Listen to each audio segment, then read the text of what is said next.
Kaya't minsan, nagpapagdas, pinapasalamat sa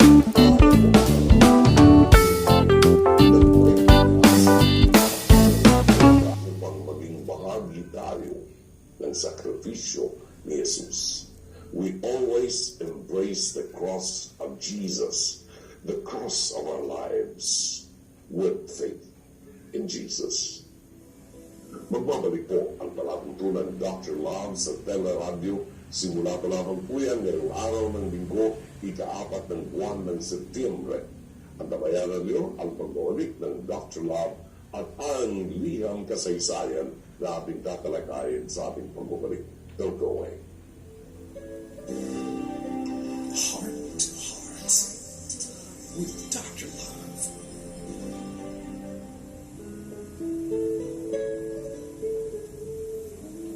Hello, Washi! Laundry day na naman! Para maharap ang asawa niya kahit na nagtatago na ito sa kanya. Gusto niya mabuo ang pamilya niya, pero siguro hindi na siya mahal ang kanyang asawa. Nasa kanya po ang kanyang 5-year-old na anak na lalaki, at dahil naawa ko sa kanyang magama, ay tinutulungan ko siya sa pag-aalaga sa bata. Paano ko po ba ipaiintindi sa kapatid ko na tigilan na ang paghahabol sa kanyang asawa? Harap-harapan ang sinasabi sa kanya na hindi na siya mahal ng asawa niya, at sa punto na kaawa-awa na ang imahe ng kapatid ko sa mga kamag-anak namin. Pagpayuhan niyo po ako, gumagalang Kiko ng Maynila. Maraming salamat sa iyo, Kiko. Alam mo, Kiko, mahirap unawain ang damdamin ng isang taong nagmamahal. Hindi ko alam kung ilang taon ka na. Ang isang taong tunay na nagmamahal, lagi ko sinasabi, ang isang taong tunay na nagmamahal becomes stupid. Nawawala sa kanyang katinuan ang isang taong tunay na nagmamahal. Nawawala sa kanyang senses. Hindi na niya nakikita ang iba't ibang kulay sa kapaligiran. At ang gustong kulay niyang makita ang tanging nakikita niya. Yan ang sitwasyon ng isang taong nagmamahal. That kahit na anong sabihin ng mga magulang niya sa kanya, ay hindi niya pinakikinggan. Magkos, ang tanging nag-ahari lamang ay ang kanyang damdamin. That later on, kapag matagal na silang may sasama, doon lamang niya nare-realize at nakikita ang mga negatibo na mga factors ng kanyang karelasyon. Ganun pa man, sapagkat mahal mo ang taong ito, ay isinasa isang tabi mo lamang ang anumang kahinaan niya at tinatanggap mo ang kanyang kahinaan. Tinatanggap mo ang tingin sa atin ay inutil. ang tingin sa atin ay stupido. Dahil hindi natin nakikita ang kapangitan dapat ay makita natin. Mahirap desisyonan ang damdamin ng iyong kapatid na lalaki nang siya ay iwanan ng kanyang asawa at sumama sa ibang lalaki. This is the height of stupidity of a person in love. You know? Pero sa kanya, iba ang kanyang pananaw. Maaaring sinisisi niya ang kanyang sarili na may pagkukulang siya doon sa kanyang asawa kung bakit ginawa ng kanyang asawa ang bagay na ito.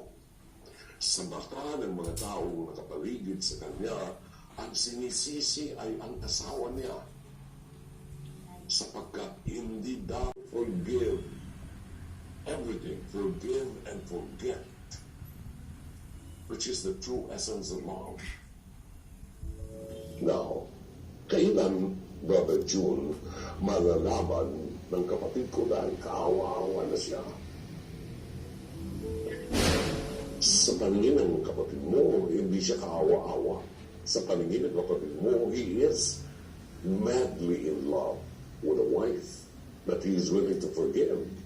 Sa paningin natin na nakakakita, kaawa-awa ang kapatid mo. Tanong, hanggang kailan? We do not know. Hindi natin alam.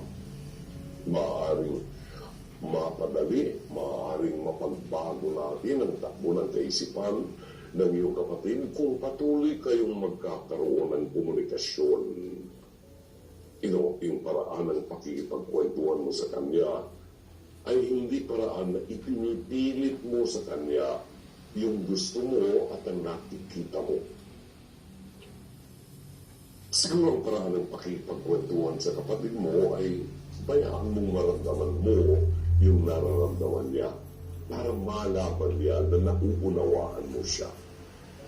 And then later on, probably, kapag nakuha mo na ang kanyang simpatya, ang pagtitiwala niya sa iyo, na hindi ka katulad ng iba na umahatol sa kanyang asawa, then maybe, pwede mo lang unti-unting ikwento sa kanya